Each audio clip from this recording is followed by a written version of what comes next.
अच्छा, बिल्कुल परिवार के लोगों का कहना यही है कि इन सभी आरोपियों का एनकाउंटर कर देना चाहिए, क्योंकि इस परिवार के साथ विश्वासघात हुआ है। बोले कि कुंडली दिखाने की बात आई तो उन्होंने कहा कि कुंडली हमने दिखा लिया है। बोले शादी तक छः छः पंडित को बदल दिया, सामने ला के छः छः पंडित खड़े कर दिए, कुंडली एक बार भी नहीं दिखाने दिया, क्योंकि शायद वो सच सबके सामने आ जाता, वो राज सबके सामने आ जाता जिस राज को सोनम के घर वालों ने छुपा रखा था। फिलहाल लेकिन अब एक और बड़ी जानकारी सामने आई कि जो संजय नाम के एक नए किरदार की एंट्री हुई तो वो राजी निकला, और लगातार उस नंबर से सोनम से राजी बातचीत कर रहा था। परिवार के लोग हमारे साथ मौजूद हैं, उन्हीं से बातचीत करते हैं। नंबर एक सामने आया, नए किरदार की एंट्री हुई और जांच में पता चला तो राजी है। जिस प्रकार से देखिए इसमें जो नया नाम आया है संजय वर्मा, तो इसी को अपन देख सकते हैं। तो जो राज शातिर कितना है, क्योंकि इसने जो नंबर चेंज कर दिया, नाम चेंज कर दिया है, नाम चेंज करके जो है सोनम से लगातार बात कर रहा है। और इन लोगों की जो प्लानिंग जो है, इसमें जिस प्रकार से इन्होंने प्लानिंग करी है, तो इन लोगों की शादी के पहले की प्लानिंग कंफर्म है। क्योंकि जिस प्रकार से राजा से ना बात करते हो, राज से बात कर रही है वो, तो ये बोल सकते अपन है। तो इनमें इनका जो प्यार था, इस प्यार में ये चाहते नहीं जब कि बीच में कोई आ जाए इनके। कोई बीच में नहीं आ जाए। अच्छा, अभी एक चीज़ है कि लग रहा है कि कोई चीज़ मिसिंग तो हो रही है, क्योंकि अब तक ये समझ में आ गया कि सोनम का प्रेमी राज है, प्रेमी राज के दोस्तों ने राजा की हत्या कर दी, लेकिन मकसद क्या था? क्योंकि वो राजा को छोड़ भी सकती थी, शादी भी नहीं करती, तमाम ऐसी चीज़ थी, लेकिन हत्या ही क्यों की? देखिए ये चीज़ तो हम लोग समझ नहीं पा रहे हैं। तो इसने राजा को मारा क्यों? बस हम लोग भी चाहते हैं यही, सोनम जब भी इंदौर आया कभी, तो उससे हम लोग एक पूछताछ भी यही पूछेंगे जरूर उससे। तो सोनम ने राजा को मारा क्यों, वो मारा क्यों पहले, क्योंकि उसको यहाँ से लेके गए क्यों, लेके गए तो मारा क्यों? बस हम लोग अभी तक समझ नहीं पा रहा उस राय गलती इसमें कहाँ थी, किस प्रकार राय ने गलती करी है, क्या राय ने बोला है, तो इसको मारने की वजह से कितने मिल गए इसको। लगता है कि घर वालों के साथ भी कुछ वो गलत कर सकती थी। देखिए आज जो राजा को जिस प्रकार से मारा है, काश कभी घर पर होती कभी, तो हम लोगों को मार सकती थी वो। अच्छा। कि आज राजा को मारने के लिए उसने इतना बड़ा षड्यंत्र रच सका है, तो घर में रहते तो हो सकता था, तो हम लोगों को कुछ हो सकता था नुकसान। वो तो सोनम यहाँ पे 4 दिन रही है, तो उसके प्लानिंग जो है उसमें राजा ही है। अच्छा, ये माना जा सकता है कि पूरे परिवार को भी वो एक प्लान के साथ तहत खत्म कर सकती थी, या इस सबकी जान ले सकती थी। लेकिन जिस प्रकार से राजा को मारने के लिए उसने जो प्लानिंग कर रखी थी, तो उसमें कभी कहीं ना कहीं हम लोग राजा को या कुछ बोलने में या कुछ हटाते करते कभी राजा यहाँ मत जा, यहाँ मत जा, तो हो सकता है कहीं ना कहीं भी इसमें हम लोग भी इसमें आ सकते शामिल थे। अच्छा, समय के साथ अगर वो यहाँ पे रहती और फिर जिस तरीके से आप अगर रोकते टोकते, क्योंकि कहीं ना कहीं आपको ये लगा कि वो धीरे धीरे शुरुआत में शादी कुछ दिन बाद ही राजा को अपने पूरी तरीके से वश में करने लगी थी सोनम, कि राजा सोनम के इशारों पे ही चले। नहीं देखिए ना, आप खुद ये चीज़ देख रहे हो, तो शादी के 4 दिन बाद जो है सोनम घर जाती है और अगले दिन ही टिकट बुक कर लेती है।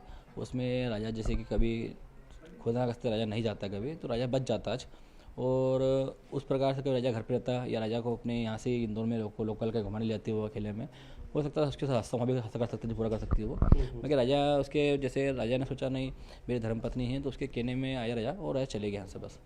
अच्छा, एक भाई होने के नाते आपको बहुत दुख भी हो रहा होगा, क्योंकि आखिरी समय जब राजा हनीमून पे जा रहे थे सोनम के साथ, तो एक बार आपसे बातचीत भी हुई थी और आपने कहा था कि ये जो पूरा परिवार है, हमारी जॉइंट फैमिली, और जब भी हम कहीं परिवार के लोग घूमने गए सब साथ में गए, तो अकेला इस बार क्यों जा रहा है? एक बार आपने शायद इस तरीके से बात भी कही थी निकलने से पहले। नहीं ये चीज़ें मैंने राजा को जिस दिन राजा ने बोला भैया तुमने टिकट बुक कर ली है 18 तारीख के दिन, राजा ने मुझे बताया था भैया 18 तारीख की टिकट बुक कर ली है।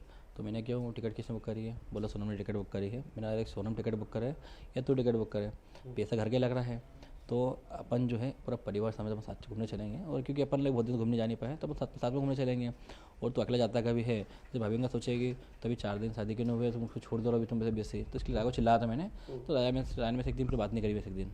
अच्छा, वो राजा को जब आपने डांटा तो राजा गुस्से में थे, और इसी दिन, इसलिए अगले दिन सुबह आपसे ये नहीं कहा कि मुझे एयरपोर्ट छोड़ो, और राजा ने 2 व्हीलर रेंट वाली जो गाड़ी होती है ऐप से बुक किया और फिर खुद एयरपोर्ट निकल गए। हाँ, क्योंकि जैसे राजा को 18 को चिल्लाया था मैंने, तो 19 तारीख ने राजा अपने काम पे लगा होता, और 20 तारीख के दिन जो है उससे जब निकला सुबह सुबह हो, तो 20 को सुबह राजा ने वैसे बोला भी नहीं, क्योंकि राजा इसलिए बोला नहीं भैया मैं बोलूँगा तभी भैया भैया फिर चिल्लाएगा मेरे को, इसलिए राजा बिना बोले चले गया। क्योंकि सोनम के जितना दबाव उस पर राजा ने दे रखा था, तो सोनम के प्रकार से, तो सोनम ने उसको अच्छी बोल रखी थी, तो किसी पूछो काछो मत, आप तो सीधे निकल जाओ वहाँ से बस।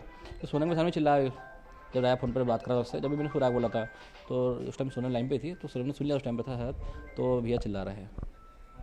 एक दुख तो होगा भाई को होने नाते, साथ आपको ये इस बात का मन में एक मलाल होगा, अफसोस होगा कि शायद उस दिन भले भाई गुस्सा था, लेकिन एक बार आपसे कहता तो आप एयरपोर्ट तक छोड़ने जाते, तो शायद उस भाई के साथ उस एयरपोर्ट तक की वो जो समय था वो आपको कहीं ना कहीं वो लगता होगा कि उस दिन शायद छोड़ने गए होते साथ में। देखिए, मैं जहाँ तक जानता हूँ, अभी तक राजा जहाँ भी घूमने गए हैं तो राजा मैं पूछ के गया है, और राजा ने उसका फ़ोन कभी बंद नहीं करा पहले तो।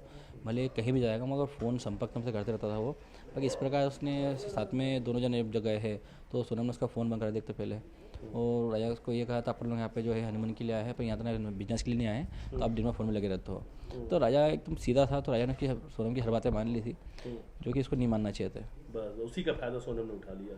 और देखिए सोनम कितनी सातिर थी इस बात से समझा जा सकता है कि जैसे ही वो यहाँ से हनीमून के लिए निकलती सबसे पहले वो राजा का मोबाइल स्विच ऑफ कर देती है कि राजा परिवार के लोगों से बातचीत नहीं करे, परिवार के लोगों से पूरी तरीके से संपर्क टूट जाए, क्योंकि राजा हर एक बात अपनी माँ से बताते थे, हर एक जहाँ जहाँ जहाँ घूमने जाते थे हर एक तस्वीर अपने घर वालों से शेयर करते थे। और यही डर सोनम को था कि कहीं राज एक एक मोमेंट एक एक गतिविधियाँ वो कहाँ जा रहे हैं, कहाँ पर रुके हुए, ये सब कुछ जानकारी उस घर तक नहीं पहुँचा दे।